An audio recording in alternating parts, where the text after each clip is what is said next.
টুটুস কিচেনের পক্ষ থেকে সবাইকে স্বাগত জানিয়ে আজকে রান্নাটা আমি শুরু করছি পালং চিকেন। পালং চিকেন করতে আমার লাগছে পালং শাকের কচি কচি পালং শাকের পাতা, কিছুটা ধনে পাতা, ফোড়নে লাগছে তেজপাতা, শুকনো লঙ্কা, দারুচিনি, লবঙ্গ, দুটো ছোট এলাচ, আদা বাটা, রসুন বাটা, আর লাগছে টক দই আর রোজকার মশলা। আমি এখন চিকেনটা ম্যারিনেট করে নেব। প্রথমেই দিয়ে দেবো টক দইটা, খানিকটা টক দই আমি ম্যারিনেশনের জন্য দিয়েছি। আর দেব গোলমরিচের গুঁড়ো, গোলমরিচের গুঁড়ো আমি দেব 1 চামচ। দিয়ে দিচ্ছি লবণ, মাখিয়ে চাপা দিয়ে আমি আধ ঘন্টা রেখে দেব। পালং শাকগুলো ভাপিয়ে নেবার জন্য গরম জলে দিয়ে দিলাম।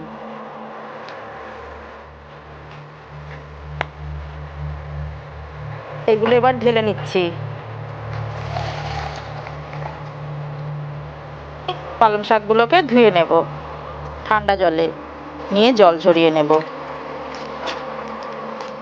পালংয়ের পাতাগুলো এবার আমি বেটে নেব, এর সঙ্গে কটা ধনে পাতাও দিয়ে দেব।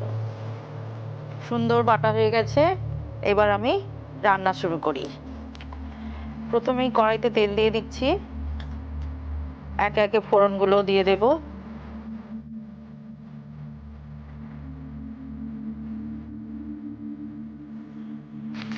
পেঁয়াজটা দিয়ে দিচ্ছি, পেঁয়াজটা একটু নাড়িয়ে চাড়িয়ে ভেজে নিয়ে এর উপর মাংসটা দিয়ে দেব। এবার আদা রসুনটা দিয়ে দেব।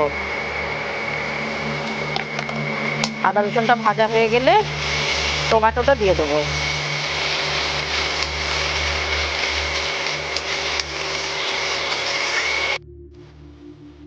টমেটো বাটাটাও দিয়ে দিচ্ছি।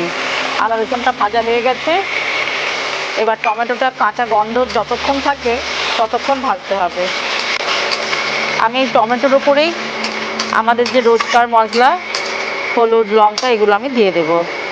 হলুদ দিলাম 1/2 চামচ, যেহেতু মরিচ গুঁড়ো দেওয়া আছে সেই জন্য আমি লঙ্কাটা একটু কমই দেব, 1/2 চামচ। আর দিচ্ছি ছোট চামচের 1 চামচ জিরে গুঁড়ো, অল্প ধনে গুঁড়ো। এবার মশলাটাকে আমি ভালো করে কষিয়ে নেব। কষানো হয়ে গেলে চিকেনটা এর উপরে আমি ঢেলে দেব। খুব অল্প তেলে রান্না, যেহেতু দই মাখানো আছে সেহেতু বেশি তেলের দরকার হয় না। মশলায় তেল ছাড়তে শুরু করে দিয়েছে, এবার আমি চিকেনটা দিয়ে দেব।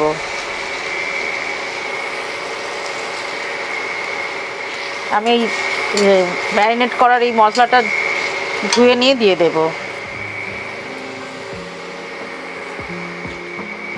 যেহেতু ম্যারিনেট করার সময় নুন দেওয়া ছিল, এখন আমি নুন অল্প করে দেব।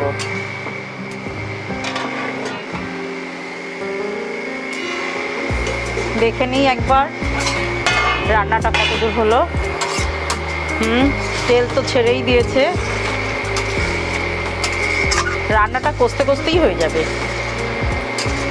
সিদ্ধও তো হবেই আর রান্নাটাও হয়ে যাবে।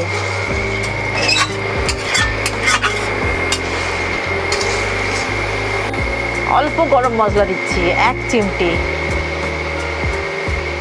মাংসটা সিদ্ধ হয়ে গেছে কি দেখে নিই। সিদ্ধ হয়ে গেছে, এবার নামিয়ে নেব।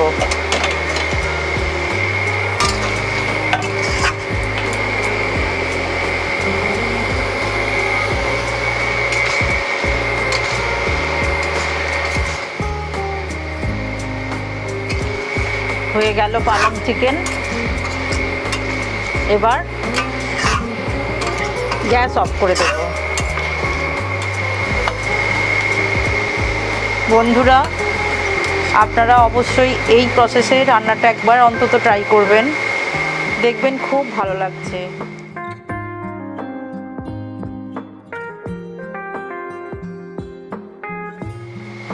বন্ধুরা, পালং চিকেন অবশ্যই করবেন। আর আমার এই ভিডিওটা সম্পূর্ণ দেখার জন্য অসংখ্য ধন্যবাদ। আর আমার পাশে থাকবেন, আমার সাথে থাকবেন।